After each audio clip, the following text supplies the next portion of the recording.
그러니까 어떤 당장의 예측보다는 뭐 지금이 적극적으로 살 때인가 아니면 팔 때인가 판단하는 게 중요하다고 했는데 올해 같은 경우는 그러면 어떻게 전망하시는지요? 네, 맞습니다. 사실은 시장이 정말 적극적으로 사야 될 때하고 정말 적극적으로 팔 때 두 군데는 좀 알 수 있거든요. 사람들이 너무나 열광하고 있는지 아니면 반대로 너무나 공포에 질려고 있는지 그것만 알아도 거꾸로 해도 맞출 수 있는데요. 나머지는 대부분이 10에 한 8은 잘 모르는 구간이거든요. 이 잘 모르는 구간, 올해도 마찬가지입니다. 그러니까 저는 적극적으로 살 때는 아닌 것 같아요. 그렇다고 적극적으로 팔 때라고 뭔가 이렇게 확실하게 말씀드리기도 어려울 것 같아요. 아니, 거품은 아니거든요, 또. 그래서 이런 구간에는 질문하신 게 그런 구간을 어떻게 판단하느냐라는 거죠, 처음에. 네, 그거까지 말씀해 주시면. 그런 국면은 아무튼 제 생각에는 반대로 정말 살 종목이 없으면 쉬는 게 맞는 것 같아요. 시장을 판단해서 그 자산 배분을 하기란 사실은 현실적으로는 쉽지 않거든요.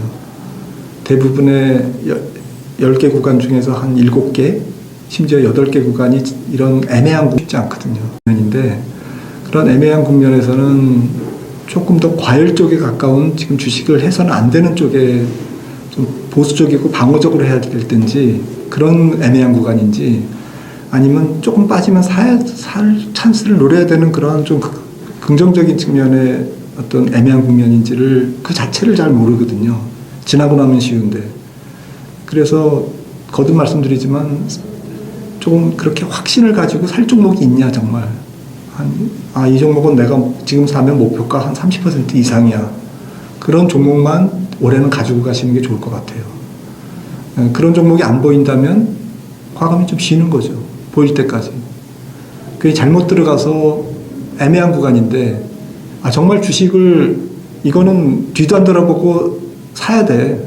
레버리지까지 일으켜서 사야 되라는 국면이면 그런 정도로 저평가되어 있는 국면, 코스피가 한 PBR이 0.7 이하라든지 지난번 1400 작년 3월 달에 갔을 때는 0.6이었지 않습니까? 무조건 사야죠. 뒤를 돌아볼 필요가 없어요. 그건 너무 대한민국이 망하는 것만 빼고는. 그러니까 그런 국면이 아니기 때문에 지금 벌써 1.2지 않습니까? PBR이. 코스피 PBR 1.2에서는 저는 애지간하면 그렇게 크게 먹을 수는 없다. 하지만 시장 전체가 과열은 모든 종목이 과열은 아니다고 생각한다면 조금 자신 있는 종목만 사자. 혹은 그런 종목이 안 보이면 쉬자. 이렇게 오히려 시장을 보고 판단하는 것보다는 자기만의 스트라이크 존을 가지고 컨빅션 있는 종목을 중심으로 해서 접근하는 게 좋을 것 같고요. 저는 코스피 PBR을 좀 자주 봅니다. 그래서 앞으로 우리나라 멀티플도 PR이나 PBR이나 아니면 시가총액 GDP 비율이나 소위 버핏 레이쇼죠. 그런 멀티플, 거시 멀티플 지표들이 다 올라갈 거라고는 봐요.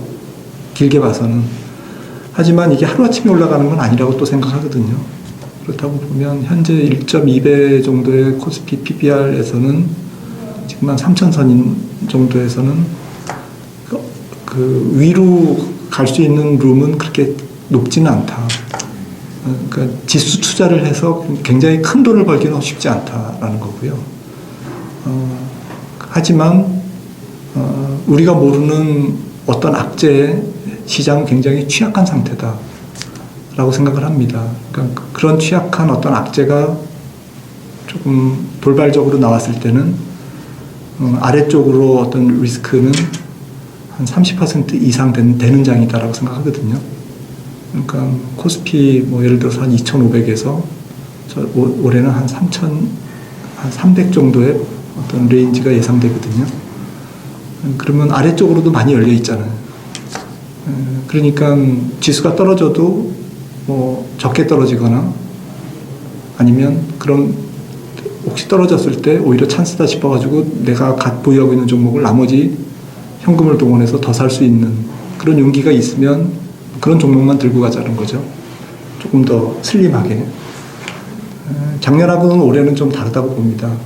그래서 말씀드린 김에 조금 우리가 알지 못하는 위험 중에 올해 가장 큰 위험은 뭐 미중 무역 분쟁이나 이런 것보다도 저는 금리라고 봅니다.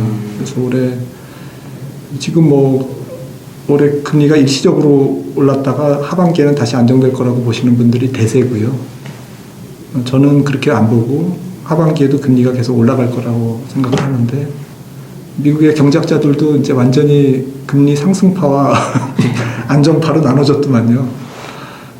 근데 저마다 이유는 다르겠지만 저는 결국 내년 정도까지 혹은 연준이 금리를 액츄얼리 올리는 2023년까지 시장에서 거래되는 채권 금리는, 장기 금리는 계속 올라갈 것이다라고 생각을 하고 있고요. 그 이유는 좀 복합적이고 그런 여러 가지 다양한 요인에 의한 인플레이션 압력이라고 생각하고요.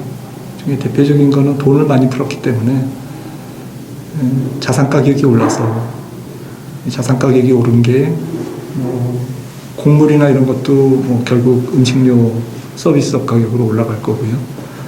집값 상승은 렌트비 상승으로 올라가는 거고, 지금 또 한계 기업들이 금리가 올라가고 있기 때문에 그런 기업들은 또 금융 조달 비용이 올라가는 거고, 이래서 이런 전반적인 요소 가격이 좀 올라가는 상황이라고 생각하고요.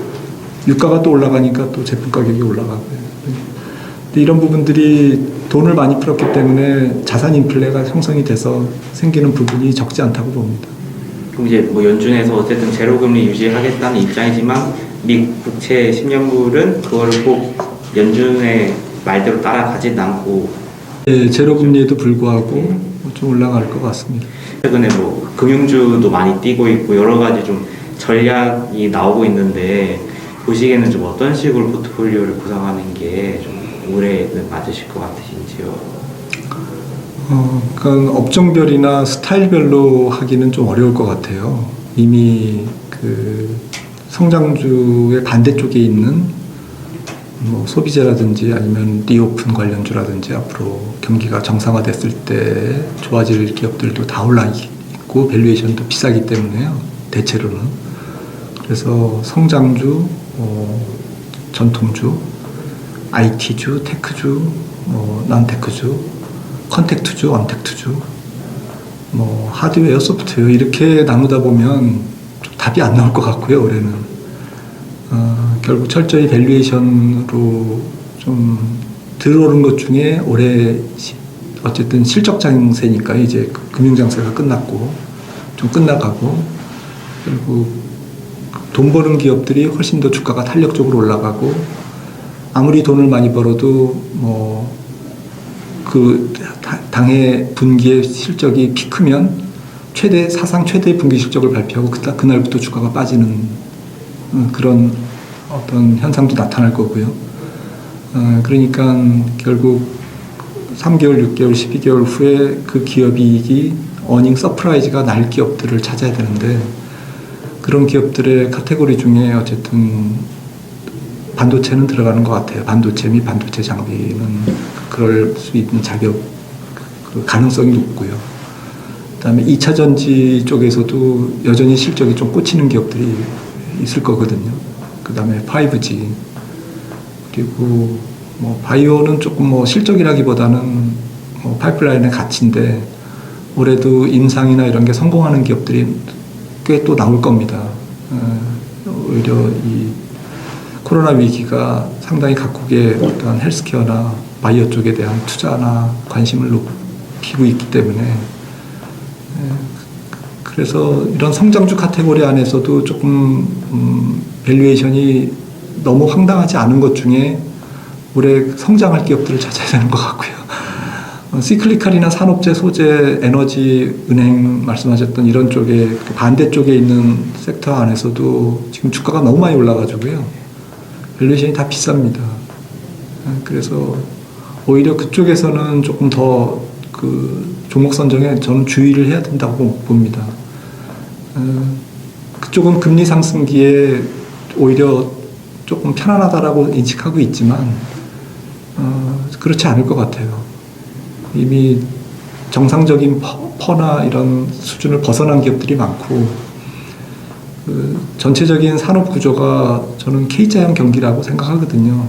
올해 짧은 V자를 보이고, 연말로 갈수록 다시 K자로 차별화되는 그런 과정에서 일시적으로 움직였던 리오픈 관련주들이 그렇게 좀 장기적으로 성장할 수 있는 기업들이 좀 상대적으로 많지 않을 것 같습니다.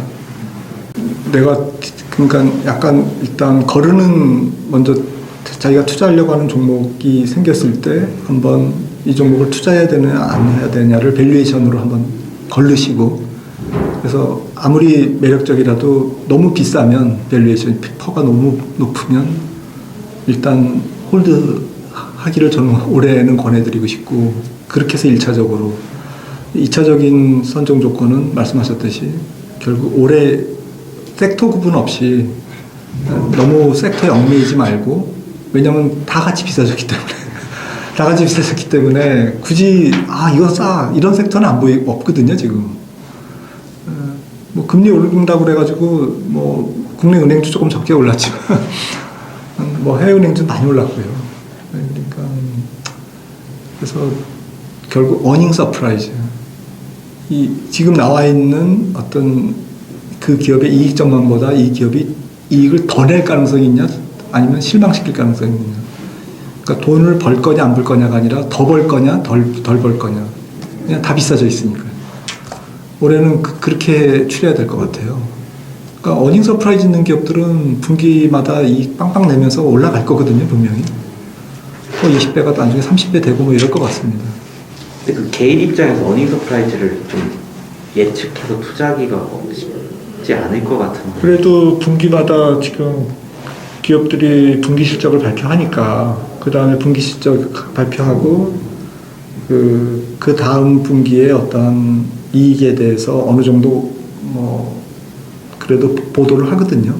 어느 정도 나오거든요. IR 자료를 보시면. 네, 그래서 거기에 이제 뉘앙스를 읽으셔야죠.